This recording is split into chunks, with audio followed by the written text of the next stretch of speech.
Bună ziua, dragii mei! Sunt Ela Tarotela cu o nouă etalare generală pentru cine are plăcerea să asculte. Dragii mei, haideți să vedem ce vrea să ne transmită Duhul Sfânt. Duhul Sfânt pe care îl chem de fiecare dată. În primul și în primul rând am amestecat aceste de cărți și a apărut 9 de spade. 9, stres mare, teribil. Cineva efectiv știți ce aud? Își distruge potențialul cu un stres, pe lângă faptul că e nesănătos, că asta e stresul, e nesănătos, cu gânduri toxice, și din cauza asta întârzie manifestarea sau blochează, cu gânduri care blochează vederea, interesant, viziunea, că avem doi ochi. Și interesant, vedeți voi, mai trebuie al treilea, ca să fie viziune într-adevăr inspirată. Este viziunea aceasta pământeană, dualistă. Dacă se întâmplă cu tare, nu se întâmplă cu tare. Dacă mă duc și fac, nu știu ce se întâmplă. Da? Chestiune de genul acesta. Mult stres. Nefondat. Care naște și mai mult stres. Interesant, aici este un as de spade, acum observ. Un as de spade, efectiv blochează, cineva își blochează, știe că trebuie să vorbească și nu vorbește. Știe că trebuie să fie corect și neapărat că nu e, probabil.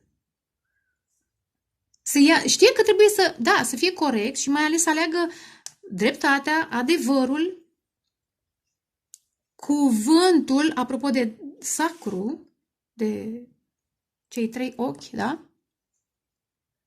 Dar preferă să rămână în 8 de spade, care pentru mine este închisoare mentală sau, mai bine zis, program mental. Știe, dar nu știu, deși nu se simte bine acolo, dar încă. E o luptă, interesant, e o luptă mentală cu mintea sa, cu viziunea sa, cu manifestările sale. Interesant, apare asul de cupe în legătură, știe că trebuie să se vindece, știe că această dragoste care trebuie să apară în viața sa, sau care deja a apărut, e o nouă dragoste, aduce vindecare. Doar, vedeți voi, asul de cupe stă lângă asul de spade, n-are cum să stea lângă 9 de spade, vindecă 9 de spade în momentul în care acest personaj iese din 8 și manifestă asul, da? Ce preferi? Încă o traumă? Ca să ajungi la asul de spade? În fine. Încă un gând toxic? E riscant.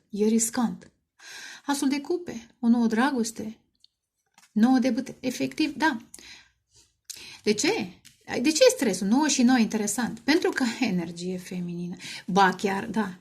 Energie feminină, foarte sentimentală, foarte empatică, dar și foarte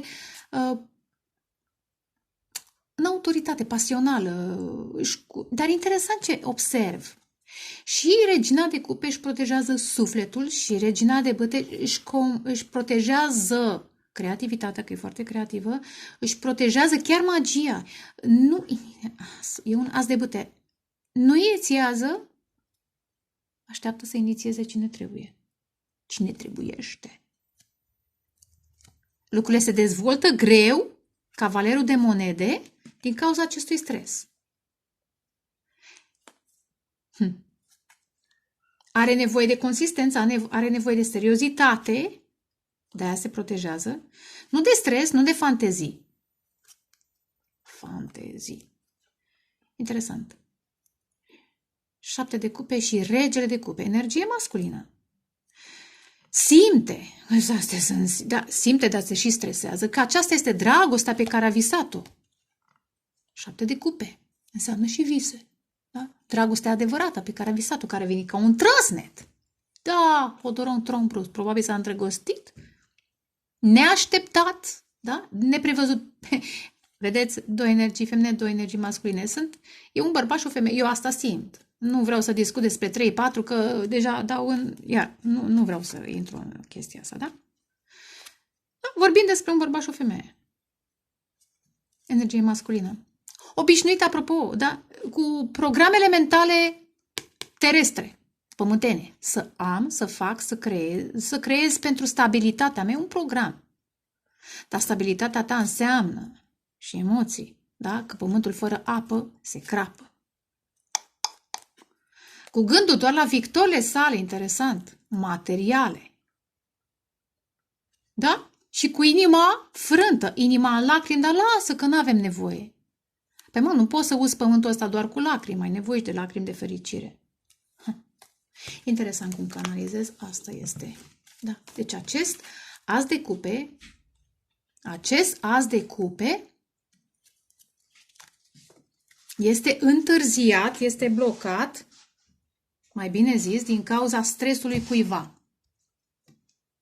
Am pus un pic de pauză, sper că nu s-a decalat sunetul. În continuare. Interesant? Interesant. Eu știam de moarte. Dar interesant, apare dragoste și valetul de bâte. Aici este o dragoste foarte puternică, este o atracție foarte puternică între două persoane. Dar cineva a comunicat într-un fel imatur. Eventual a confundat atracția asta, magnetismul ăsta, atracție divină și întâlnire divină, predestinată. Este îngerul. Ori a comunicat pueril, da? Ori s-a purtat tot aia, că valetul înseamnă și acțiune, înseamnă, dar mai ales cuvânt. Și a dus la finalul acestui potențial. Interesant, justiția. Dar mai devreme văzusem 5 de spade. Ideea este că dacă vrea să transforme, aici este stresul, asul de spade, comunicarea despre care vorbesc. Dacă vrea să echilibreze, să facă dreptate, da? Trebuie să vină, eventual face-to-face, să discutați cu sufletul, de la suflet la suflet și de la minte la minte. Exact asul de spade despre care am vorbit mai devreme, da?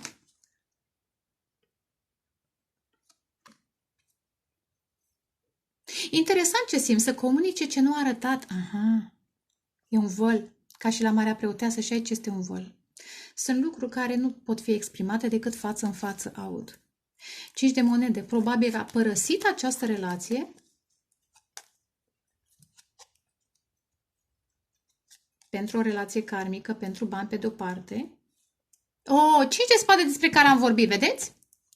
Dar pe de altă parte, o relație karmică, o persoană karmică, a pus bețe în roată, 5 de spade. Și dacă nu, eu sunt convinsă că este cel puțin o persoană. Însă, energia feminină și-a recunoscut valoarea. Vedeți, 5 de la Marele Preot și apare Marele Preot. Și-a recunoscut valoarea în pofida conflictelor, jocurilor mentale, atacurilor mentale. Atacuri, 5 de... manipulărilor magician, motherfucker. Da? Confuzie. Deci personajele acestea, zicem personaje, deși cred că este un personaj care funcționează într-un mediu foarte conflictual. Traumatizat. Ia uite, frica de emoții. 5 de cupe. Dar cred că 9 de spade și justiția îl mustră conștiința. Mustră conștiința. Energia feminină își descoperă valoarea, se concentrează pe echilibrul său financiar, care probabil să fie scăzut în perioada de conflicte, cum am zis la un moment dat, și pune se fini la comedii. Da? Se fini la comedii, nu de alta. Dacă vrei să continuăm, nu comedia, nici drama. Nici comedia, nici drama. Dacă vrei să continuăm povestea, este a new story. Da? O nouă poveste. Da? Adevărată. Interesant că înspre viitor, deși cred că deja se manifestă, Marele Preot, apropo de 5. De ce să stai în 5 de spade, să aștepți validări, să aștepți să te, să-și ceară scuze, să-ți exprime aia, să recunoască dragostea divină și nu o simplă atracție, da? Când te poți concentra pe creșterea ta spirituală, pe conexiunea cu divinitatea, da? Luna mai, da? Interesant. O nouă lume. Dacă personajul nu vrea să investească nici da? Sau vreau să ofere foarte puțin și emoție și implicare practică, se fini la comedie, mă concentrez pe creșterea mea spirituală, pe ascensiunea mea și așa mai departe. Dar hai să mai vedem. Rămâne de văzut, marele preot înseamnă foarte mult, dar deocamdată asta am simțit. Vedem ce... Acum și începe etalarea. Ce ar putea să însemne? Hai să vedem. Situațiune. De 2 ori și de 3 ori. Are you crazy? 8 de spade, despre asta vorbeam, da? Programe mentale. Soarele. Ar putea să fie egoul ținut în, da? Într-o, repet, închisoare mentală. Cine sunt eu? I am the best, da? Știți cum e? I'm the best. Ok. Și ceilalți? Ceau.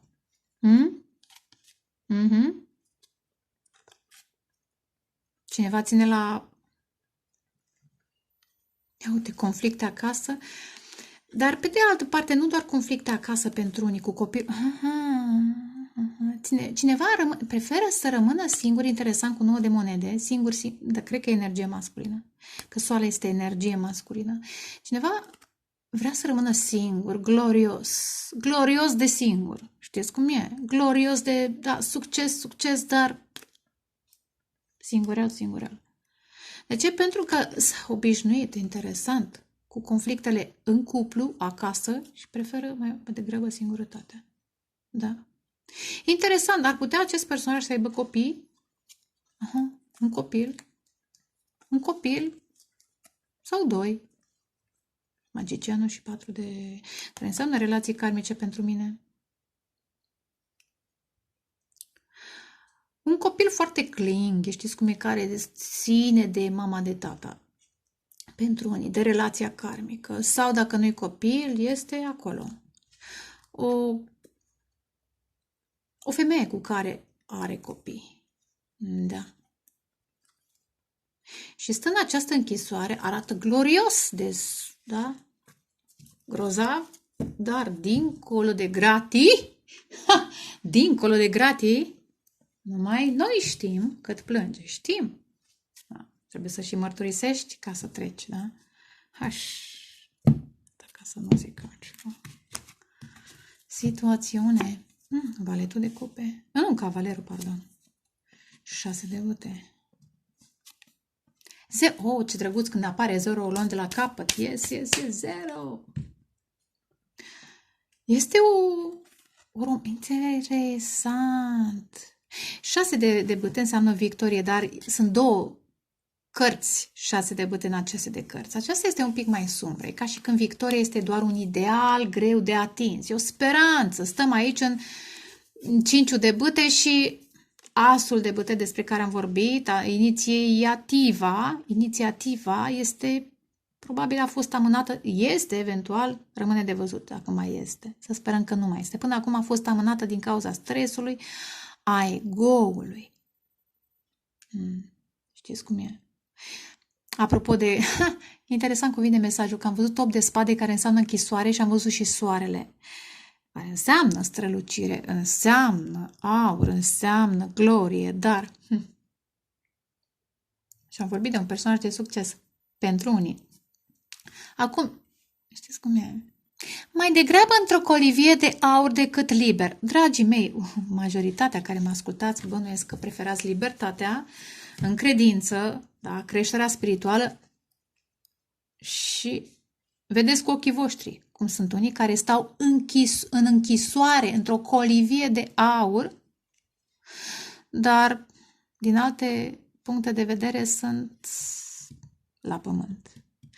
Cavalerul de cupe vorbește despre o romanță cu potențial încă neîncepută, e 0. E doar o stare de, n-aș spune visare. Neexprimată, interesant, cum aud, pe de-o parte, sau foarte puțin exprimată, insuficient cât să aducă victoria adevărată. Dacă apare și... ați văzut, dați în urmă că era fluturele albastru. Vorbeam la un moment dat.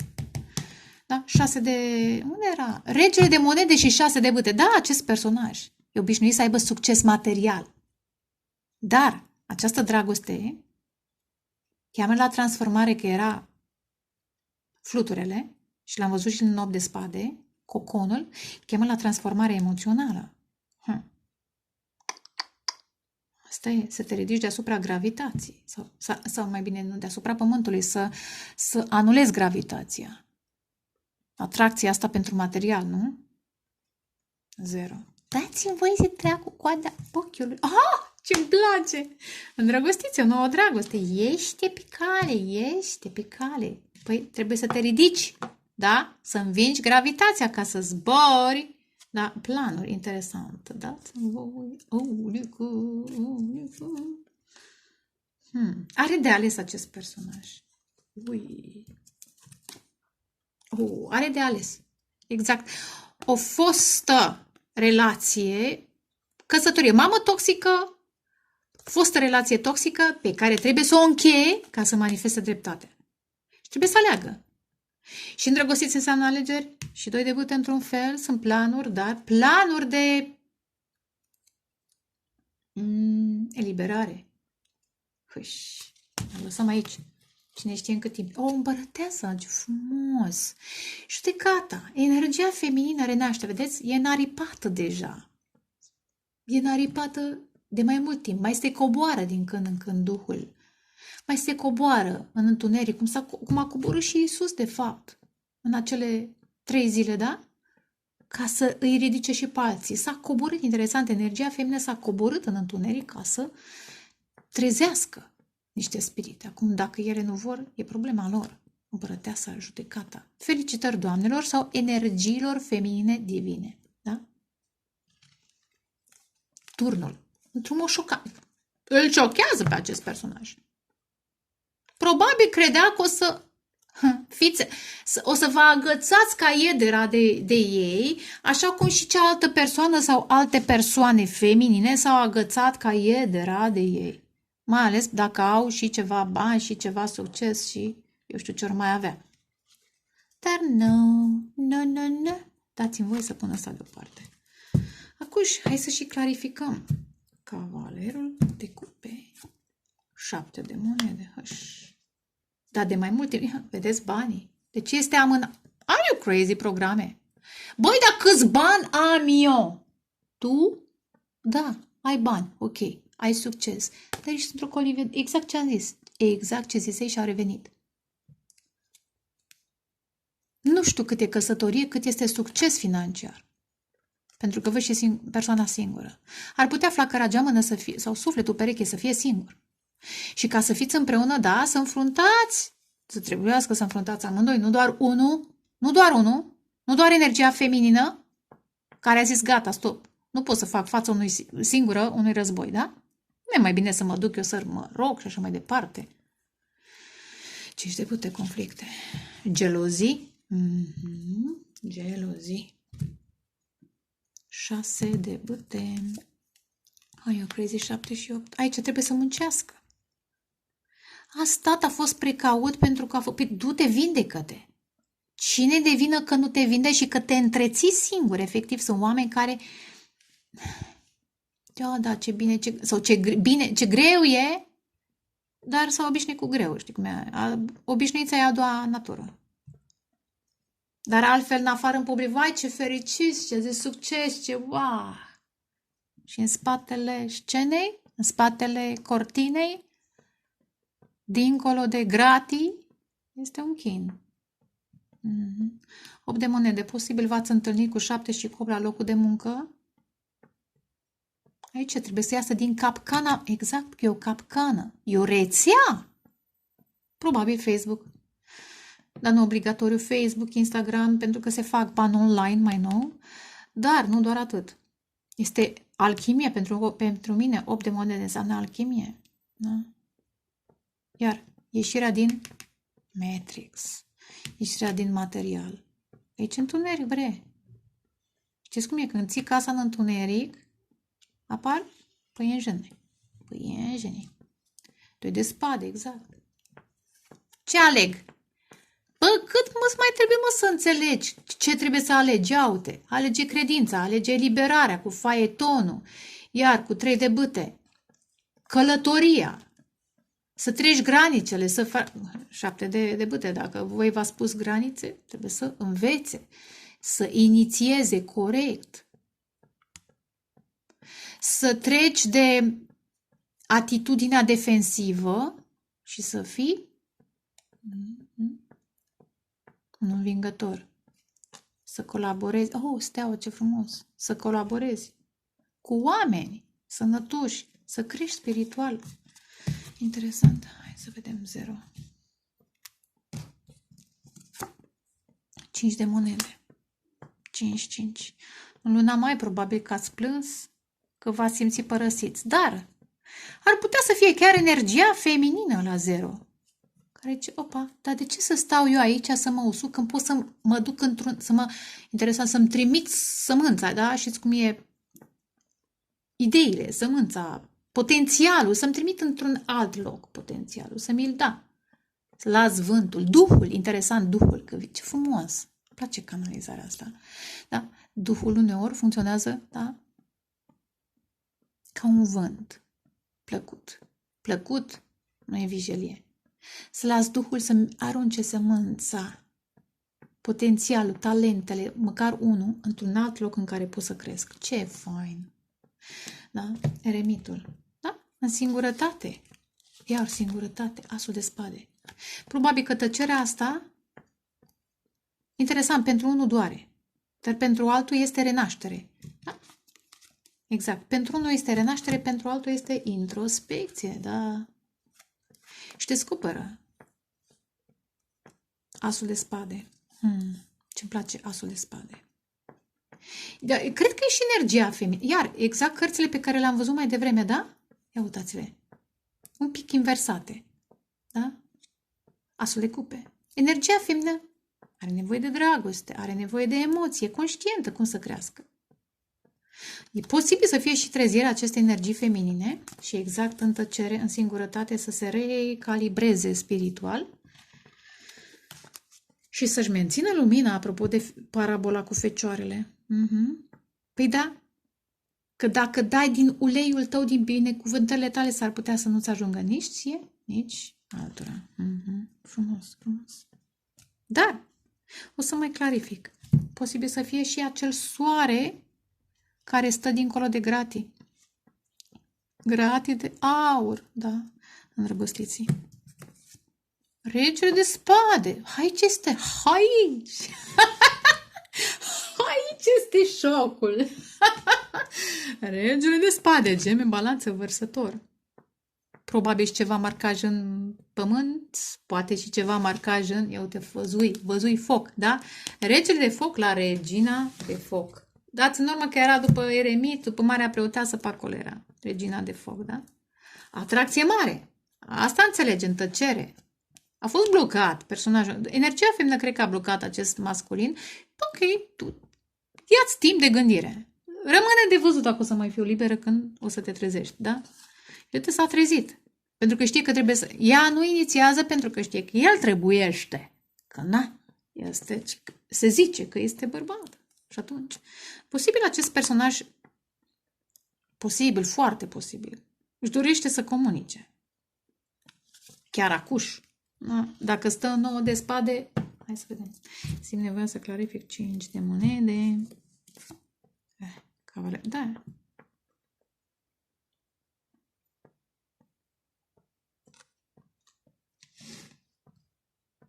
Exact.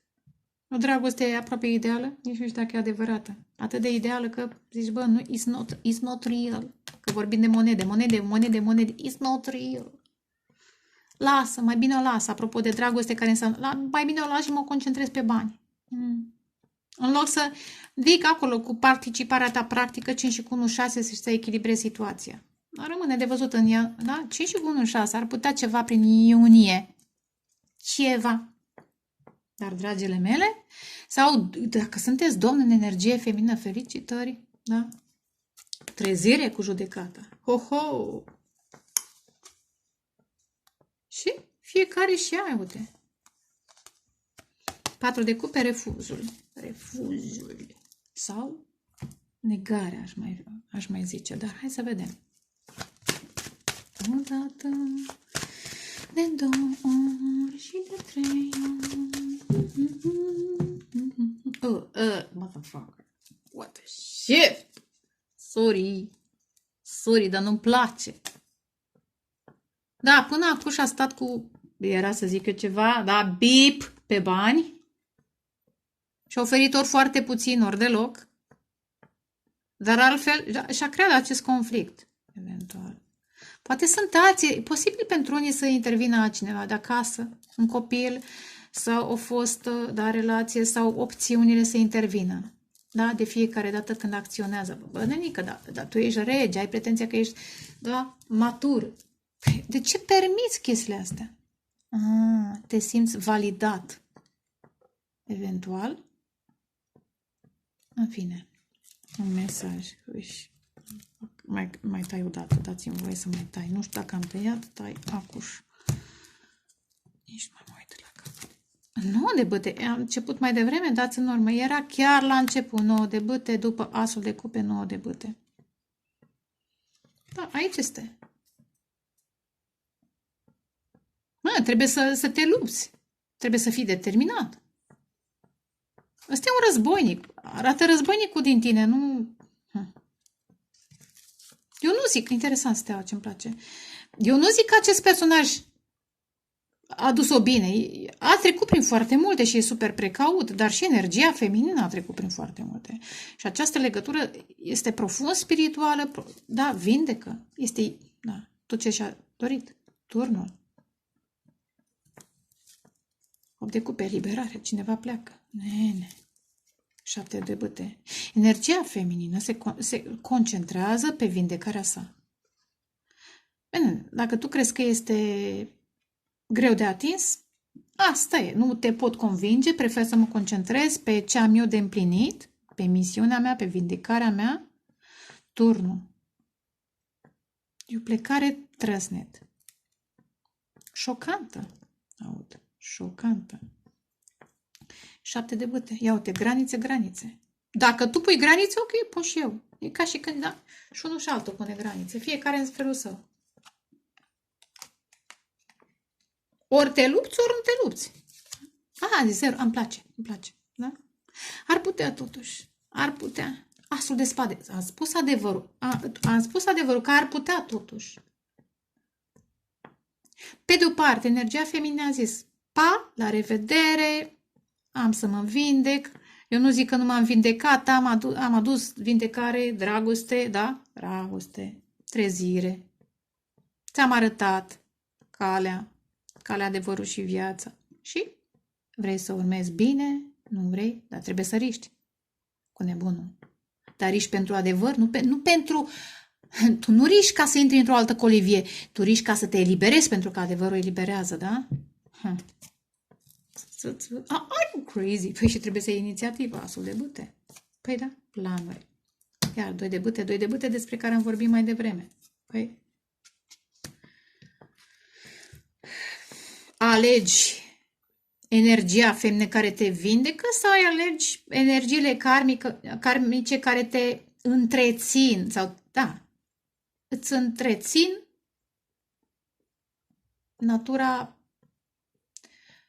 obsedată de material, aud. Obsedată, da, de material. De bâte.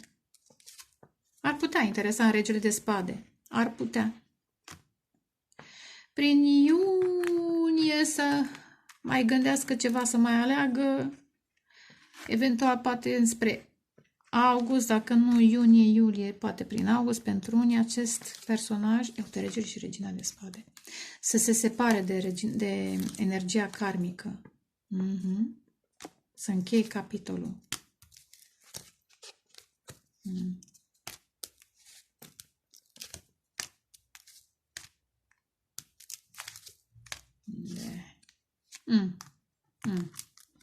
Ideea este că știți cum e? Nu ne mai interesează ce face acest personaj atât de mult. Pentru unii este posibil, pentru alții să fie alt personaj. Alt personaj. Pentru doamnele care au înțeles că nu au ce să mai facă în acea relație, strict materială și blocată emoțional, care îți blochează, interesant, 9 de bâte, care îți blochează spiritualitatea, atunci te luți, pentru că 9 de și 9 și 7 într-o altă variantă sunt luptători, te luți pentru creșterea ta spirituală. Cum te luți? Transformându-te emoțional, lăsând în urmă, iar structura asta materială, turnul ăsta care cărămidă, cărămidă, da? Monedă peste monedă, cărămidă peste cărămidă. Da? Cerești. Dar nu e un risc nefondat. Ai asul de spade, asul de bâte, da? Interesant, cu trăsnetul și cu steaua. Înțelegi menirea ta.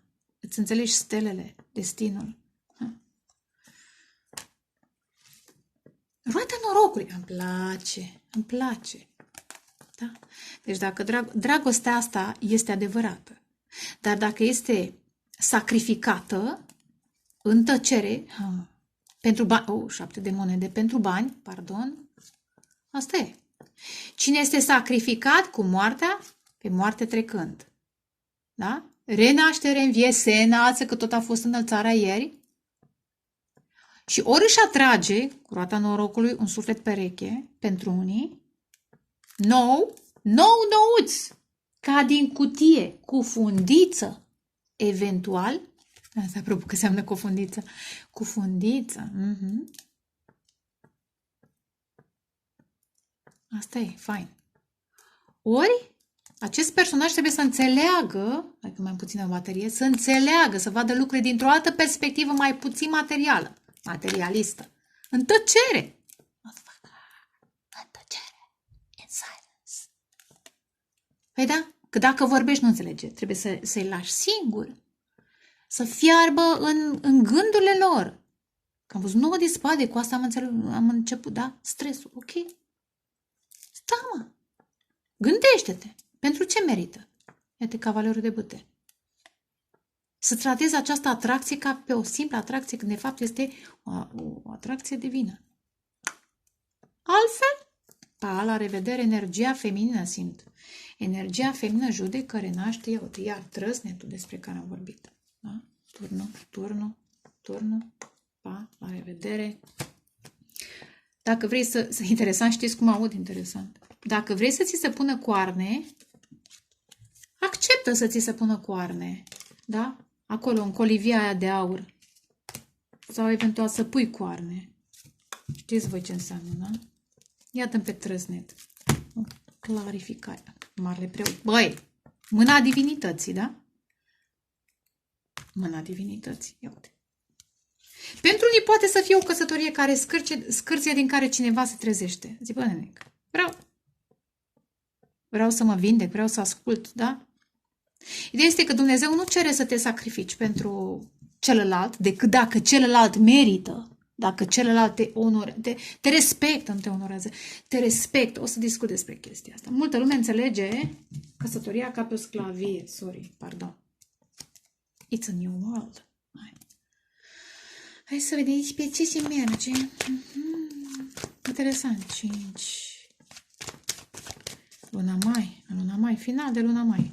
Da, cu tunete și trăsnete, că tot a fost ploaie. Dar e trezire. O dată. De 2 ori. De 3 ori. Eliberare. 8 de cupe.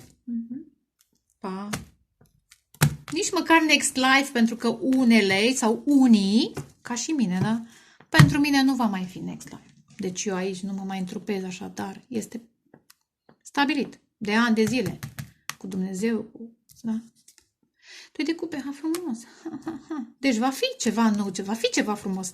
Repet, este posibil cu altcineva, dar un suflet pereche dintr-o altă viață care vă simte interesant. 5 și cu 1, 7. Da? Și vrea să lucreze. Da? Vrea să se implice. Regele de spade iar revine. Care înțelege situația toxică de la locul de muncă, obsesia pentru bani și eventual. Da, cum anumite femei l-au vânat pentru bani, da? Folosind sexul ca și armă chimică, hormonală. Dar îi lasă în urmă, da? Își înfruntă fricile. E o frică de energia feminină divină și va merge către, îndrăgostiți, către această relație sacră, da? Interesant, este din programul că femeia vrea doar bani și sex, este din programul ăsta. Uite, justiția. Da? Înțelege că egalitatea nu ține, da? Va fi. Nu ține de poziția în această lume, ci de alte lucruri. Egalitate, interesant, unul sărac, unul bogat. Da? Cine vrea bani să se ducă, nene. Cu banii să-și aprindă lumână și ce vrea să facă. Da, să-și mai cumpere eventual și, nu mai zic altceva. Da, energia masculină se va lupta. Va fi trezită. Repet, pentru unii energia masculină, divină, va fi trezită. Se trezește deja se întâmplă, dar știți cum e? Se întâmplă, ai nevoie de un trăsnet, încă unul, se mai zguduie ceva, da? Și apoi trebuie să acționeze. Până înțelege că 9 de spade, ajunge la asul de spade, ajunge la regele de spade, care este onorabil, altfel nu poate să-ți scoate Excalibur din pământ, din natura aceasta materialistă. Da. Va înțelege. Va înțelege. Interesant, steaua înseamnă credință, marele preot credință. Dacă vreți totuși acest personaj, renașteți, concentrați-vă pe creșterea voastră spirituală, pe autoritatea și autonomia voastră mentală, pe adevărul vostru, protejați-vă sufletul, nu-l oferiți pe tavă, dar rugați-vă pentru ei. Dați acatiste, mergeți la mastru, da? Mai faceți și voi niște, da? Fiecare cum poate, măsura, da? Eliberări, curățări, tăiere de stringuri, sunt multe, nu doar biserică, da? Asta ajută până la un punct. Uneori ai nevoie să lucrezi pe mai multe planuri, departamente. De ce nu? Să cerem ajutor și bisericii, la un moment dat. Tu faci meditație, tai stringuri, dar te mai duci la slujbă. Da? Nu, no problem. Da? Să mai folosești un mir, că vorba aia, avem miruri, avem tămâie, da? Tămâie folosim și noi, nu trebuie să mergem la biserică. E o chestiune, dar ca să ajuți acest masculin să se trezească. Deci credința este foarte importantă. Este un război spiritual cu 9 de bâte. Iar vorbesc despre război spiritual, 7 de bâte. Ia dă-mă fuguța, pe 7 de bâte. 7 și 6. Da. Cineva se luptă să se elibereze. Interesant. Dintr-o relație care scârție, iar colivia de aur. Știți cum e? Colivia de aur. Asta e. Dăm și pe 6 de cupe, că sunt curioasă, mă, de nu mai pot. Încerc să vorbesc mai puțin. Dar vedeți aici 7 de bâte, se va lupta. Mă, se va lupta. 6 de cupe. Are you crazy? Deci, vedeți? Dumnezeu va lucra ca să recunoască acest suflet pereche. Să vă recunoască, dar pentru asta trebuie să vă rugați, măi, să vă rugați. Da. Pentru unii, eliberarea de cineva care este irecuperabil va aduce un suflet pereche, chiar de la distanță, care țintește, pregătit să țintească, interesant, către fericire. Da. Interesant. Cărțile pe care le-am văzut mai devreme, da? Să se elibereze de karmicele care vor doar bani, da? Care folosesc sexul sau căsătoria sau copii pentru bani. Asta e energie karmică, pardon, cu energie masculină, feminină nu contează. Energie divină nu folosește așa ceva. Nu abuzează. Nu întreține toxicitatea. Și acest personaj va înțelege. Și de ce apare regele de spade și nu alt rege? Pentru că are emoții, dar le ține ascunse. Pentru că are bani, experiență de viață, dar mai degrabă în relațiile karmice, pentru că acesta trebuie să înțeleagă ce înseamnă credința, ce înseamnă semnele spirituale și să intre în autoritate. Da? Interesant! Sper să mă țină baterie. Interesant! Wow! Aici este o coroană, aici este o altă coroană. Și sunt niște îndrăgostiți, acuși văd. Să pună coroana lumii în pământ și să-și ia o altă coroană spirituală pentru dragostea spirituală, ce este un tron. Iar fluturi înseamnă transformare psihică, eros și psihe. Frumos. Îmi place prima oară când am observat. Dar 2 coroane. Lasă coroana lumească. Am zis, cineva este într-o colivie de aur, are succes, dar este ca într-o colivie, ca într-o închisoare. Și degeaba. Degeaba. Aici este altfel de coroană. Este activarea chakrei a 7. O mare, mare diferență. Cam atât. Sper că v-a plăcut. Eu zic că da, că e fain. Doamne ajută! Iar, între timp, ne rugăm pentru ceilalți, orice ar fi, și karmici, divini, ori pentru toți, și cei care ne-au greșit. Dar nu le permitem accesul? Da, dar fiecare trebuie să-și facă lucrarea sa. Nu poți să-i trezești tu. Nu poți să-i faci tu temele la matematică, la română, da? Nici la copii. Întreții un leneș. Nu. Și nu ajută cu nimic. Fiecare trebuie să își înțeleagă singur. Cu creierașul său, cu sufletul său, cu corpul său, cu spiritul său. Cam atâtic. Vă pup, vă doresc dragoste, pace, creștere spirituală. Ceau, ceau!